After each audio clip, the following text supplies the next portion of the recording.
Reconstruindo, 18 de setembro. Mais do que isso, considero tudo como perda, comparado com a suprema grandeza do conhecimento de Cristo Jesus, meu Senhor, por quem perdi todas as coisas. Quem falou isso foi Paulo, aos Filipenses 3:8. Paulo teve uma oportunidade de reconstrução quando Jesus o chamou na estrada de Damasco. Ele era zeloso, fariseu e se achava pronto. Entretanto, foi lançado ao chão, cego e confuso. Foi exatamente dessa maneira que ele ouviu pela primeira vez a voz de Jesus.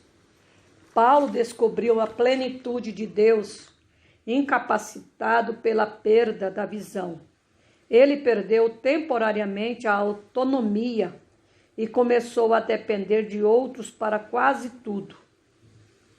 Não pense, porém, que aquilo era castigo de um Deus mau. Pelo contrário, Paulo era amado enquanto o Pai o reconstruía. Era amparado à medida que suas respostas prontas se mostravam falidas. Elas já não eram mais suficientes diante das perguntas que ele tinha. Naquele instante, o judeu dedicado compreendeu que a irrelevância dos recursos diante de grandes dores imprevistas podem ser a melhor chance de nova vida. A melhor chance de nova vida e da nossa vida.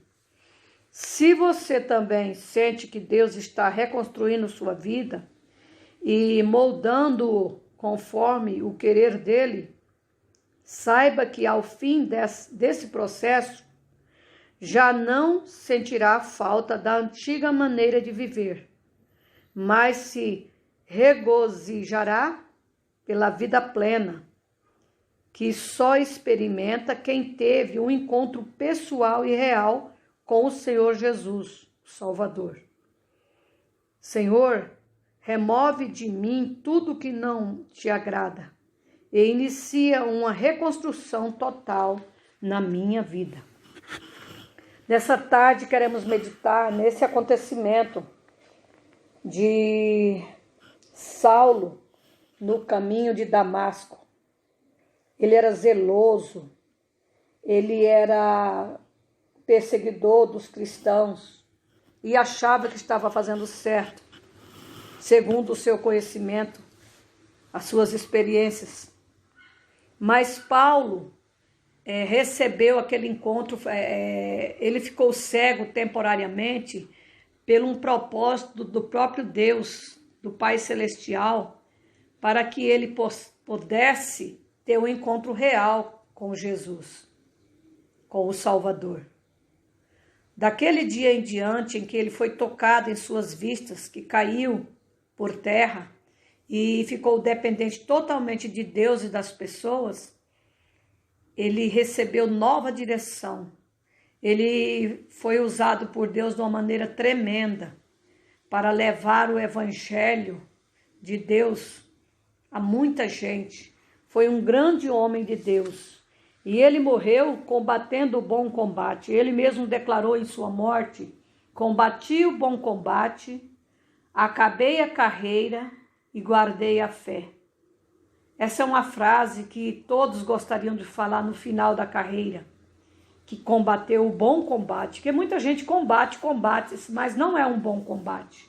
Agora Paulo fala de um bom combate. Que bom combate que é esse? É que ele batalhou pelo céu, batalhou para ganhar almas para o reino de Deus, porque ele trabalhou durante a sua vida, parte da sua vida, depois que ele teve encontro com Deus, no caminho de Damasco.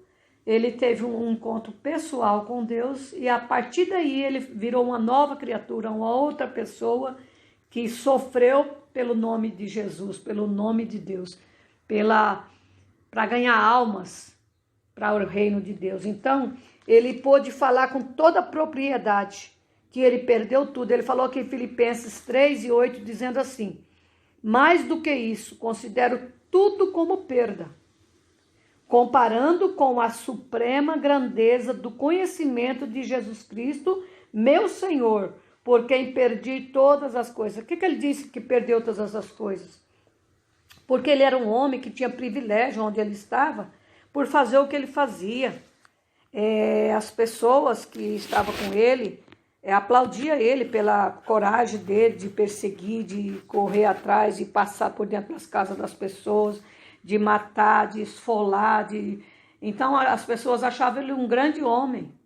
Mas ele perdeu essa grandeza, essa honra falsa, entre aspas, essa honra que ele tinha, que não era uma honra de Deus, para viver um novo tempo. Essa perda, ele considerava uma perda boa. Ele perdeu tudo por Jesus, pelo Senhor, pelo Salvador. Então toda aquela honradez, aquela coisa que ele tinha, aquela falsa honradez, ele recebeu sofrimento pela causa de Cristo.